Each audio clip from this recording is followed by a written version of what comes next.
নমস্কাৰ এই মুহূৰ্তত আহি পৰিছে ৰাতিপুৱাৰ কেইবাটাও গুৰুত্বপূৰ্ণ খবৰ। আজি 13 জুলাই।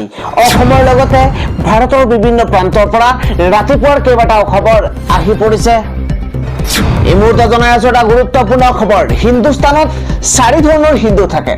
আৰএছএছ প্ৰধান মোহন ভাগৱতে কয় যে এজন গৌৰৱৰে নিজকে হিন্দু বুলি কয়, এজন কেৱল হিন্দু বুলি কয়। এজন মনে মনে নিজকে হিন্দু বুলি ভাবে আৰু আন এজন পাহৰি গৈছে যে তেওঁ যে এজন হিন্দু। এই মন্তব্য কৰিছে মোহন ভাগৱতে। এই দৃশ্যলৈ আপুনি ভালদৰে মন কৰক। গুৱাহাটী যোৰাবাটৰ দৃশ্য এয়া। ৰাজ্যৰ ভিন্ন প্ৰান্তত আৰম্ভ হৈছে বৰষুণ আৰু তাৰ লগতে গুৱাহাটী মহানগৰীতো এজাক বৰষুণৰ পাছতেই এইদৰে পৰিৱেশ। কালিৰ দিনটোৰ পৰিৱেশ এয়া। কালি বিয়লিৰ দৃশ্য। গুৱাহাটী যোৰাবাটত এইদৰে সাগৰ সদৃশ পৰিৱেশ, এইদৰে বাহন উপঙি আছে। এই দুচকীয়া বাহন লৈ ভালদৰে মন কৰক, যেন নৈৰ মাজেদি যাত্ৰা কৰিছে এই বাহনখনে। এইদৰে শ শ বাহন আবদ্ধ হৈ পৰিছে আৰু তাৰ পাছতে কি এম্বুলেন্স, কি প্ৰাইভেট গাড়ী, কি চৰকাৰী গাড়ী, সকলো এইদৰে আবদ্ধ হৈ পৰিছে। ঘণ্টা ঘণ্টা ধৰি এইদৰে আবদ্ধ হৈ পৰিছে গুৱাহাটী মহানগৰীৰ যোৰাবাটত, কিয়নো এজাক বৰষুণৰ পাছতে এইদৰে যোৰাবাটত এক সাগৰ সদৃশ পৰিৱেশৰ সৃষ্টি হয়। কৃত্ৰিম বানৰ কবলত পৰিছে যোৰাবাট আৰু যোৰাবাটত এইদৰে এক ভয়ংকৰ পৰিস্থিতিৰ সৃষ্টি হৈছে। মই কি ডনাল্ড ট্ৰাম্পৰ ওচৰলৈ যাব লাগিব হোৱাইট হাউচত ৰাজ্যৰ মৰ্যাদা বিচাৰিবলৈ। জম্মু কাশ্মীৰৰ ৰাজ্যৰ মৰ্যাদাৰ দাবীত দিল্লীত প্ৰতিবাদৰ হুংকাৰ দি বিজেপি চৰকাৰক তীব্ৰ সমালোচনা কৰিছে জম্মু কাশ্মীৰৰ মুখ্যমন্ত্ৰী ওমৰ আব্দুল্লাই। খিলঞ্জীয়া মানুহৰ মাটি কাঢ়ি বহিৰাগতৰ হাতত তুলি দিছে মুখ্যমন্ত্ৰী হিমন্ত বিশ্ব শৰ্মাই। বিলাসী হোটেল প্ৰকল্পৰ বিৰোধিতা কৰাৰ বাবে নেতা প্ৰণৱ দলেক গ্ৰেপ্তাৰ কৰিছে। এই মন্তব্য কৰিছে আকাশ দলে। আকাশ দলে এইদৰে মন্তব্য কৰা পৰিলক্ষিত হৈছে। খিলঞ্জীয়া লোকক গ্ৰেপ্তাৰ কৰা হিমন্ত বিশ্ব শৰ্মা চৰকাৰক আমি সমৰ্থন কৰিব নোৱাৰো। প্ৰণৱ দলে আৰু আদিত্য ৰাভাক মুখ্যমন্ত্ৰী হিমন্ত বিশ্ব শৰ্মাই বহিৰাগত বনিয়াৰ স্বাৰ্থত গ্ৰেপ্তাৰ কৰিছে। দুয়োজন নেতাই খিলঞ্জীয়া মানুহৰ মাটি অধিকাৰৰ দাবীত প্ৰতিবাদ কৰিছিল। প্ৰণৱ দলে আৰু আদিত্য ৰাভাক বিনা চৰ্তে মুক্তি দিয়াৰ দাবী কৃষক মুক্তি সংগ্ৰাম সমিতিৰ মুখ্য সাংগঠনিক সম্পাদক আকাশ দলেৰ। অখিল গগৈৰ দৰে বিধায়ক এজনে আমাক ব্ৰইলাৰ প্ৰেমী বুলি কব বুলি ভবা নাছিলো। ব্ৰইলাৰ, কুকুৰা ওলোমাই লৈ যোৱাসকলৰ বিৰুদ্ধে আমি প্ৰতিবাদ কৰি যাম। আমি বিজেপিৰ পৰা টকা লৈছো, আমি বিজেপিৰ পৰা টকা লৈছো যদি প্ৰমাণ দিয়ক। অখিল গগৈৰ পদত্যাগৰ দাবীৰে এনিমেল এক্টিভ সংবাদমেল। ভাৰতত ৰাষ্ট্ৰীয় শোক ঘোষণা। আমিৰ শ্বেখ হামাদ বিন খালিদ আল নাথিৰ মৃত্যু হৈছে। আজি দেশজুৰি শোক ঘোষণা কৰা হৈছে। কাটাৰৰ ফাদাৰৰ মৃত্যুৰ ভাৰতবৰ্ষত কেন্দ্ৰীয় চৰকাৰৰ শোক ঘোষণা। আমিৰ শ্বেখ হামাদ বিন খালিফা আল নাথিৰ মৃত্যু হৈছে। 13 জুলাই সোমবাৰে এদিনীয়া ৰাষ্ট্ৰীয় শোক ঘোষণা কৰা হৈছে। দেশৰ প্ৰত্যেকটো চৰকাৰী ভৱনত ৰাষ্ট্ৰীয় পতাকা অৰ্ধনমিত হৈ থাকিব। 74 বছৰ বয়সত মৃত্যু হৈছে শ্বেখ হামিদৰ।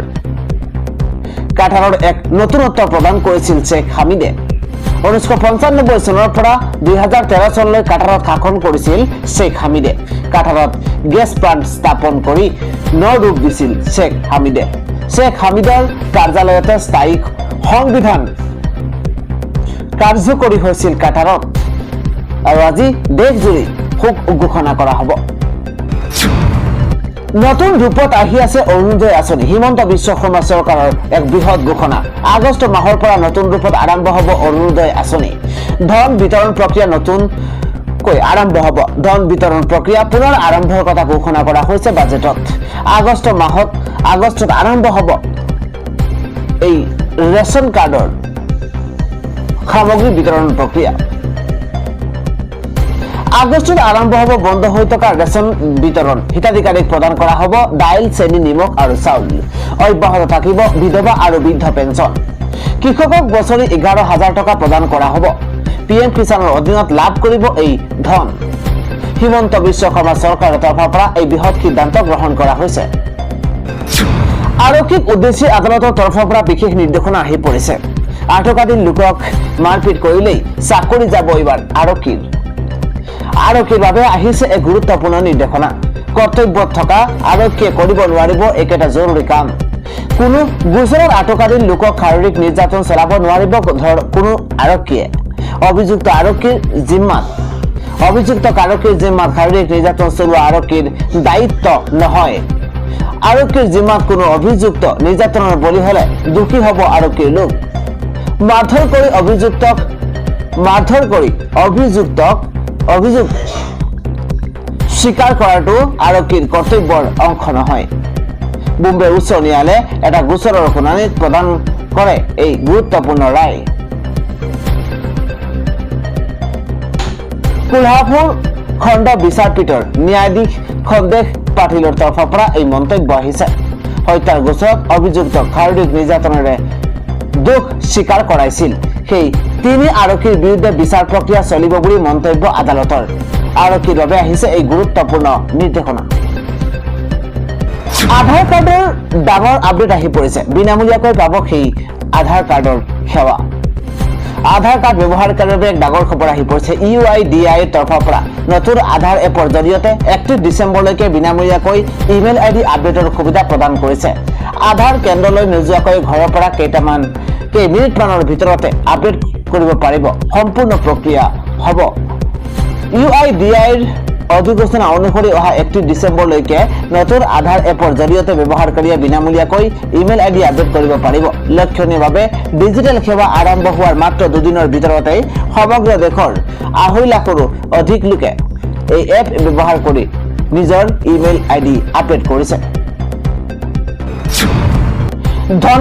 ধৰ্মেন্দ্ৰ প্ৰধান ডোনাল্ড ট্ৰাম্প নহয় তথাপিও কিয় শিক্ষামন্ত্ৰীক জবাবদিহি কৰিব নোৱাৰিলে প্ৰধানমন্ত্ৰী নৰেন্দ্ৰ মোদীয়ে কিয় ছাত্ৰ ছাত্ৰীৰ কথা ভাবি ধৰ্মেন্দ্ৰ প্ৰধানক বৰখাস্ত কৰা নাই প্ৰধানমন্ত্ৰীগৰাকীয়ে 20 গৰাকী শিক্ষাৰ্থীৰ জীৱন শেষ হৈ গ'ল যুৱ ভাৰতত আজি যুৱ প্ৰজন্মই অধিকাৰৰ বাবে যুঁজিছে দিল্লীত CJPৰ প্ৰতিবাদত অংশগ্ৰহণ কৰি লুৰিণজ্যোতি গগৈয়ে এই মন্তব্য কৰিছে CJPৰ প্ৰতিবাদত অংশগ্ৰহণ কৰি লুৰিণজ্যোতি গগৈৰ এই মহাবিস্ফোৰক মন্তব্য মাটিবাৰীক লৈ কেতবোৰ গুৰুত্বপূৰ্ণ নিৰ্দেশনা আহি পৰিছে হিমন্ত বিশ্ব শৰ্মাৰ নেতৃত্বত মাটিবাৰীক লৈ আহি পৰিছে কেইবাটাও গুৰুত্বপূৰ্ণ নিৰ্দেশনা সাজু কৰক আপোনাৰ নথিপত্ৰ কিয়নো মিছন বসুন্ধৰা 4 ইতিমধ্যে সাজু হৈ পৰিছে আহি আছে মিছন বসুন্ধৰা 4.0 25 ডিচেম্বৰৰ পৰা মুকলি হ'ব মিছন বসুন্ধৰা 4.0 সাজু কৰক আপোনাৰ মাটিবাৰীৰ নথিপত্ৰ মাটিৰ নামজাৰিৰ পৰা ডিজিটেল জৰীপলৈকে সকলো কৰিব পাৰিব এক মুহূৰ্ততেই মিছন বসুন্ধৰা 4.0 চৰাঞ্চলৰ ডিজিটেল জৰীপ কৰিব পাৰিব মাটিবাৰী কাম কাজক লৈ বাজেটৰ এক ডাঙৰ সিদ্ধান্ত গ্ৰহণ কৰা হৈছে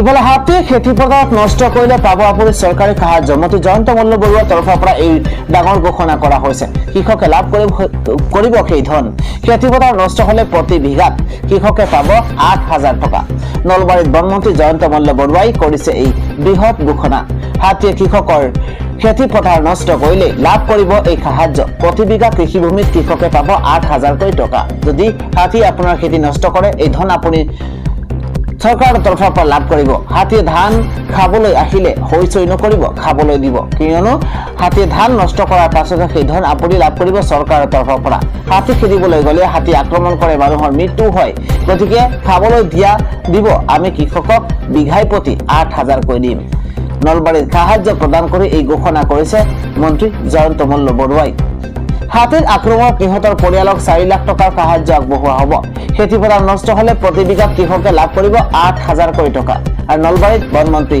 জয়ন্ত মল্ল বৰুৱাই এই বৃহৎ ঘোষণা কৰিছে ইফালে মুখ্যমন্ত্ৰী ডক্টৰ হিমন্ত বিশ্ব শৰ্মাৰ নেতৃত্বাধীন ৰাজ্য চৰকাৰখনে ড্ৰাগছৰ বিৰুদ্ধে গ্ৰহণ কৰা জিৰ' টলাৰেন্স নীতিৰ সৈতে সংগতি ৰাখি সমগ্ৰ অসমৰ লগতে তামুলপুৰ জিলা আৰক্ষী প্ৰশাসনে অব্যাহত ৰাখিছে নিচাযুক্ত সামগ্ৰীৰ বিৰুদ্ধে তীব্ৰ অভিযান। ইয়াৰে অংশ হিচাপে তামুলপুৰ জিলা আৰক্ষীৰ এক বিশেষ উদ্যোগত বৰখাটাস্থিত ৰাজহুৱা শ্মশান ভূমিত এক ড্ৰাগছ ধ্বংসকৰণ কাৰ্যসূচী ৰূপায়ণ কৰা হৈছে, য'ত আৰক্ষীৰ বিভিন্ন অভিযানত জব্দ হোৱা বৃহৎ পৰিমাণৰ নিষিদ্ধ নিচাযুক্ত সামগ্ৰী ৰাজহুৱাকৈ পুৰি সম্পূৰ্ণৰূপে বিনষ্ট কৰা হৈছে।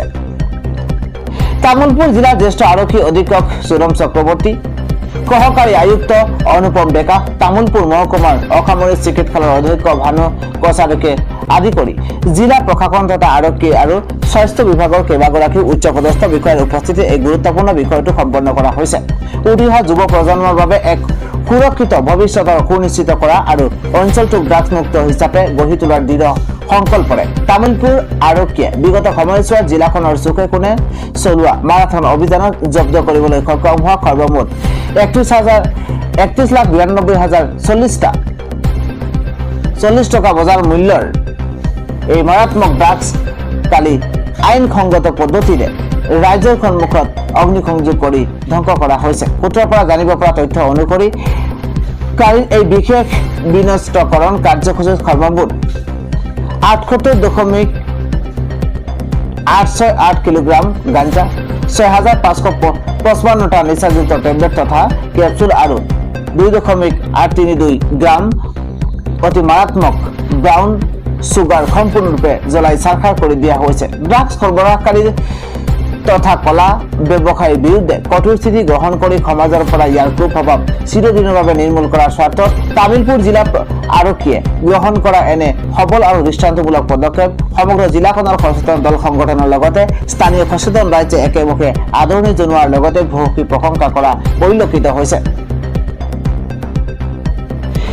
ইফালে মাতৃকালীন ছুটিৰ সাংবিধানিক অধিকাৰ চৰকাৰৰ দয়া নহয় স্পষ্ট কৰিলে উচ্চ ন্যায়ালয়ে। মাতৃকালীন ছুটিৰ কোনো দয়া বা দক্ষিণা নহয়, ই এটা সাংবিধানিক অধিকাৰ। শেহতীয়াকৈ এটা গোচৰৰ সন্দৰ্ভত এইদৰে জনায় জম্মু আৰু কাশ্মীৰৰ উচ্চ ন্যায়ালয়ে। ন্যায়ালয়ে একথা স্পষ্ট কৰি দিয়ে যে নিয়ম মানি মাতৃত্বকালীন ছুটি লোৱা হলে সেই সময়ৰ দৰমহা দিবলৈ কৰ্তৃপক্ষই অস্বীকাৰ কৰিব নোৱাৰিব। কেইবাখনো বেচৰকাৰী মেডিকেল কলেজৰ চিকিৎসকসকলে মিলি গোচৰ তলিছিল উচ্চ ন্যায়ালয়ত। তেওঁলোকৰ অভিযোগ যে তেওঁলোকৰ মাতৃত্বকালীন ছুটিৰ সময়ত দৰমহা আৰু ভাত্তা আদায় দিয়া হোৱা নাই।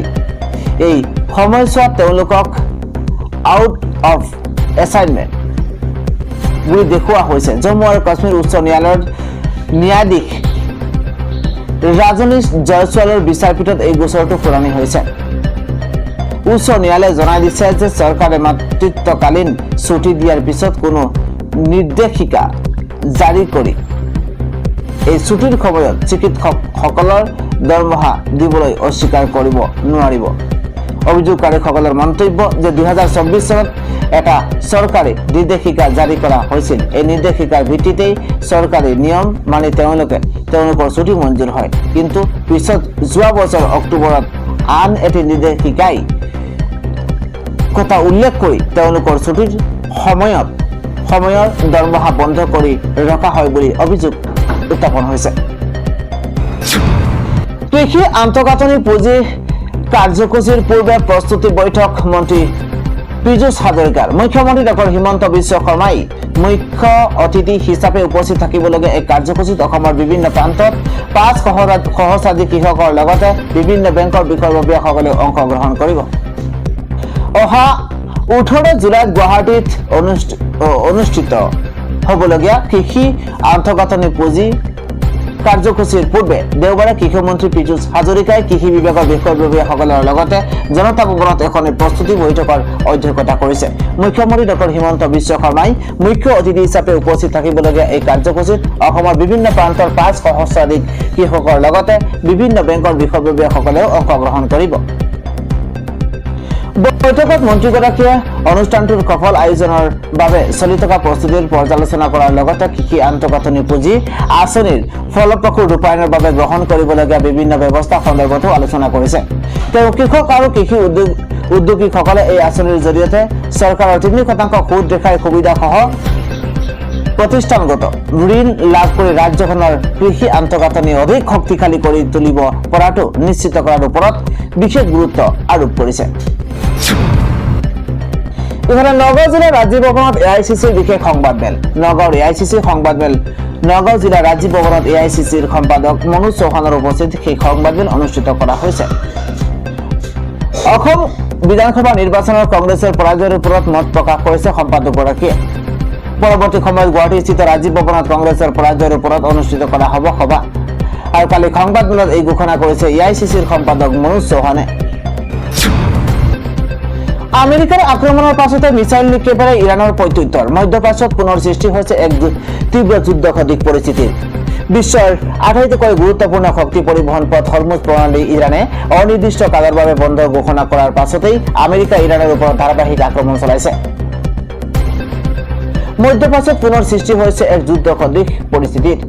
ইয়াৰ প্ৰত্যুত্তৰত ইৰাণেও বাহৰেইন, কুৱেইট, কাটাৰ আৰু সংযুক্ত আৰৱ আমিৰশ্বাহীলৈ লক্ষ্য কৰি ধুমুহাৰ দৰে মিছাইল আৰু ড্ৰোন নিক্ষেপ কৰিছে। ইৰাণৰ ৰিভলিউচনাৰী গাৰ্ডে দাবী কৰে যে এটা ব্যৱসায়িক জাহাজে অনুমতি নথকা পথেৰে যাত্ৰা কৰিছিল আৰু বাৰে বাৰে সতৰ্কবাণী দিয়াৰ পাছতে পথ সলনি নকৰা জাহাজখনলৈ লক্ষ্য কৰি সতৰ্কতামূলক গুলীচালনা কৰা হৈছিল। উল্লেখযোগ্য যে ইৰাণৰ এই ঘোষণাৰ কিছু সময়ৰ পাছতেই আমেৰিকাই চলিত সপ্তাহত তৃতীয়বাৰৰ বাবে ইৰাণৰ ওপৰত বৃহৎ আক্ৰমণ চলাইছে। আমেৰিকাৰ কেন্দ্ৰীয় কামাণ্ডাৰে ইৰাণে হৰমুজ প্ৰণালীৰে পাৰ হৈ যোৱা চাইপ্ৰাছৰ পতাকাযুক্ত এখন কণ্টেইনাৰ জাহাজত আক্ৰমণ চলাইছিল। এই আক্ৰমণত জাহাজখনৰ এজন কৰ্মচাৰী সন্তানহীন হৈছে আৰু জাহাজখনত জুই লাগি ইঞ্জিন ৰুমৰ ব্যাপক ক্ষতিসাধন হৈছে। মাৰ্কিন ৰাষ্ট্ৰপতি ডনাল্ড ট্ৰাম্পৰ নিৰ্দেশত আমেৰিকাই প্ৰায় 140টা ইৰাণী লক্ষ্যস্থানত বোমা বৰ্ষণ কৰিছে। ইয়াৰ ভিতৰত ইৰাণৰ মিছাইল আৰু ড্ৰোন ঘাটি, নৌসেনা ঘাটি আৰু যোগাযোগ নেটৱৰ্ক অন্তৰ্ভুক্ত আছিল। ইৰাণৰ বুজ চহৰ আছা লুহে আৰু বন্দৰ আব্বাছকে ধৰি কেইবাটাও উপকূলীয় চহৰত প্ৰচণ্ড বিস্ফোৰণৰ শব্দ শুনিবলৈ পোৱা গৈছে।